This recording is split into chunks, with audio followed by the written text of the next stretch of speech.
नमस्ते, मेरा नाम है अभिषेक मिश्रा और मैं सेलेक्ट हूँ एएलपी के तौर पर बिलासपुर ज़ोन से। आप सब दोस्तों की एक क्वेरी आ रही थी कि मैं मेडिकल की प्रोसेस के बारे में रिव्यू दूँ। तो उसके लिए मैंने ये वीडियो बनाया है और उम्मीद है कि इस वीडियो के माध्यम से आप लोगों को बेहतर जानकारी मिल जाएगी, जो साथी अभी हमारे जिनका डीवी और मेडिकल होना बाकी है, उनको एक अच्छी जानकारी मिल जाएगी कि वहाँ पर क्या कैसे हो रहा है, जिससे आप मानसिक तौर पर आप पूरी तरीके से तैयार हो सकते हैं और अपनी डीवी को, मेडिकल को और स्मूथली वहाँ पर आप करवा पाएंगे बिना किसी प्रॉब्लम के। तो सबसे पहले जो बात आती है डीवी की, तो डीवी में आपको बिल्कुल घबराने की आवश्यकता नहीं है। आपने जो इन्फॉर्मेशन आपने वहाँ पर फॉर्म भरते समय दी थी, उस इन्फॉर्मेशन को प्रूफ करने के लिए आपके पास जितने भी डॉक्यूमेंट्स हैं उन सबको लेकर के जाना है। आप अपने सभी एजुकेशनल डॉक्यूमेंट्स लेकर के जाएंगे, आप अपने सभी प्रमाण पत्र लेकर के जाएंगे।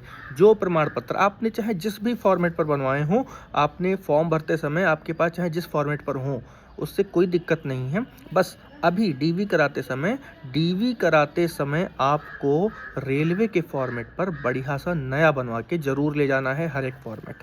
तो ये बात आप बिल्कुल ध्यान रखेंगे और जब आप अपने डॉक्यूमेंट अपलोड करेंगे, तो उस डॉक्यूमेंट अपलोड करने में भी आप डिटेल नए वाले की ही फिल करेंगे, ठीक है। और दोनों डॉक्यूमेंट्स को, पुराने वाले डॉक्यूमेंट को और नए वाले डॉक्यूमेंट को आप मर्ज करके अपलोड करेंगे। तो ये बात हो गई आपकी डीवी की। डीवी में किसी को नहीं रोका जाता है, सब कुछ समय दे दिया जाता है अगर कोई दिक्कत होती है, और सभी को मेडिकल के लिए भेज दिया जाता है। जब आप जाते हैं मेडिकल, चूँकि मेडिकल अगले ही दिन होता है, तो आप शारीरिक रूप से थके हो सकते हैं। अगर आपका मान लीजिए मेडिकल बिलासपुर जोन की अगर मैं बात करूं, तो वहाँ पे 3 जगहों पर मेडिकल दिया जाता है। पहला बिलासपुर में ही, और दूसरा रायपुर में, और तीसरा नागपुर में। तो इन सब में सबसे ज़्यादा जो दूर है वो नागपुर है। नागपुर करीब 400 किलोमीटर पड़ता है बिलासपुर से, ठीक है। और रायपुर जो है वो कम ही दूर है, शायद 100 या 150 किलोमीटर है। बिलासपुर तो बिलासपुर है ही है जहाँ पे आप डीवी कराएंगे। तो इसमें सबसे अधिक समस्या आती है नागपुर वालों को। वो शारीरिक रूप से थक जाते हैं, क्योंकि पूरे दिन वहाँ पे आप डीवी में बैठे रहते हैं और उसके बाद में आप जाते हैं, अगले ही दिन आपको रिपोर्ट करना होता है अपने मेडिकल के लिए।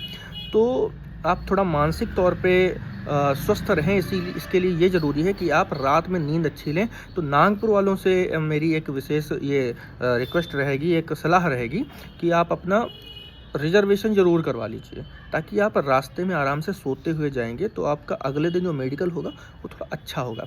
मेडिकल की प्रोसेस ये होती है कि आपको जाते ही, क्योंकि वहाँ पर आपको अस्पताल में खाली पेट जाना होता है। खाली पेट जाने से ये, उसके पीछे ये कारण होता है कि आप जब जाते हैं अस्पताल में, सबसे पहले आपका यूरिन सैंपल लिया जाता है और आपका ब्लड सैंपल ले लिया जाता है। इसके बाद आपका एक्सरे कराया जाता है। फिर उसके बाद बोलते हैं वहाँ पर कि आप जाइए, कुछ नाश्ता वास्ता कर लीजिए अपना, क्योंकि थोड़ा समय बीत जाता है, आप भूखे पेट नहीं रह सकते ज़्यादा देर। आप जब खा पी के आते हैं, आपका फिर थोड़ी देर बाद एक्सरे वगैरह होता है। एक्सरे पहले ही हो गया, मैंने बताया था। फिर उसके बाद ईसीजी होता है, ठीक है। ईसीजी होने के बाद में आपसे आई टेस्ट होता है। तो आई टेस्ट में पहले नियर विज़न वाला आपसे पढ़वाते हैं, किताब पढ़वाते हैं, जब पास से जैसे हम लोग किताब पढ़ते हैं वैसे किताब पढ़वाते हैं।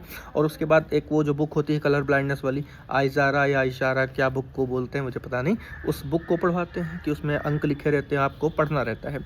और उसके बाद में थोड़ी देर के बाद में आपको बाहर बिठा देंगे और आपकी आंखों में ड्रॉप डाल देंगे। और ड्रॉप डालने के बाद, वो ड्रॉप डालने का मकसद होता है कि आपका वो टेस्ट कर लें कि क्या नाम है, कौन सा टेस्ट बोलते हैं, फंडस टेस्ट बोलते हैं। बड़ा लोगों के बीच भय का माहौल रहता है फंडस टेस्ट को लेके। ऐसा कुछ नहीं है, उसके पीछे उनका सिर्फ ये उद्देश्य होता है कि वो आपकी आंख के अंदर देखना चाहते हैं कि आपकी कोई सर्जरी वगैरह तो नहीं हुई है, इसलिए ही वो टेस्ट होता है। लेकिन उस फंडस टेस्ट से पहले, यानी उस ड्रॉप डालने से पहले, आपकी जो आई के टेस्ट होते हैं वो ये होते हैं कि नियर विज़न हो गया, यानी पास से पढ़वाते हैं, कलर ब्लाइंडनेस यानी कलर आपका दिखवाते हैं कि कलर आपको सभी दिखाई पड़ते हैं, यानी, और जो आपका डिस्टेंस विज़न है, यानी वो जो सी कट पढ़वाते हैं। तो सी कट जो है वो बड़ा इंपॉर्टेंट है और बड़ा आसान रहता है। अगर आपकी आंखें एकदम स्वस्थ है तो आपको बिल्कुल भी पढ़ने में दिक्कत नहीं होगी। फिर क्या होता है, एक कलर, आप जो लाइट होता है, एक हरी और लाल लाइट होती है सामने दूर, और कमरे में हल्का अंधेरा कर देते हैं। और वो हरी और लाइट पर्याप्त बड़ी होती हैं, करीब 2 इंच की होती है, एक से 1.5 इंच की डाया उनका होता है। और वो आपको लाइट देखनी होती हैं तो सिंपल ये बहुत सरल होता है। जितना आप देख रहे होंगे कि व्हाट्सएप के ग्रुप्स में बड़ा भय बना रहता है, ऐसा कुछ नहीं है। आप टेलीग्राम के ग्रुप्स पे, व्हाट्सएप के ग्रुप्स पे जितना भी इतना भय बनाया है, ऐसा कुछ नहीं है। बहुत आसान चीज़ें होती हैं। तो यहाँ से होने के बाद में आपका फंडस टेस्ट हो जाए, जो ड्रॉप डालने के बाद मैंने बताया, ड्रॉप डालने के बाद आपकी आँखों के अंदर देख के कि आपका ऑपरेशन वगैरह तो नहीं हुआ आँखों का, और फाइनली आपका एक बार फिजिकल हो जाएगा, जिसमें आपसे बिल्कुल हल्की-हल्की एक्सरसाइज़ेज़ जो होती हैं, एक सामान्य व्यक्ति अगर एक हेल्दी व्यक्ति है तो वो कर लेगा। जैसे कि बहुत जल्दी-जल्दी उठना-बैठना है, थोड़ा-सा हल्का-फुल्का दौड़ना है, तो इस तरीके की एक्सरसाइज़ेज़ आपको वहाँ पर देखते हैं।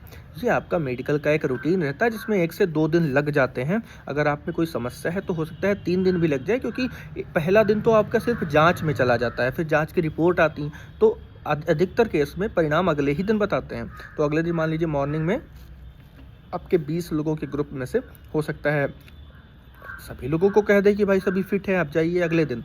उस दिन तो नहीं ही कहते हैं कि आप सेम डे हो गया आपका, जो ऐसा नहीं होता, बहुत कम होता है। अगले दिन आप सुबह अगर फिट है तो आप चले जाइए। अगर किसी में समस्या है तो उसको रोकते हैं, उसका वो उस प्रॉब्लम को दोबारा से देखते हैं, क्योंकि हो सकता है बच्चा घबराहट में हो और इतनी दूर सफ़र करके आया हो, तो चीज़ें इधर-उधर हो सकती हैं, तो उसका फिर से वो टेस्ट कर लेते हैं। और प्रॉपर तरीके से सभी डॉक्टर बहुत कोऑपरेट करते हैं, सभी ऑफिसर्स बहुत कोऑपरेट करते हैं। वो जानते हैं बच्चा बहुत संघर्ष करने के बाद आया है, CBT 1, CBT 2, CBT 3 पास करके आया है, तो बिल्कुल भी घबराने की आवश्यकता नहीं है। ये मेरा अनुभव रहा, वो मैंने आपसे साझा किया, और ऐसे ही वीडियो में आपके सहायता के लिए आपके सुझाव पर लाता रहूँगा। बस आपको क्या करना है, चैनल को सब्सक्राइब करिए और अपने दोस्तों के बीच शेयर करिए। Thank you.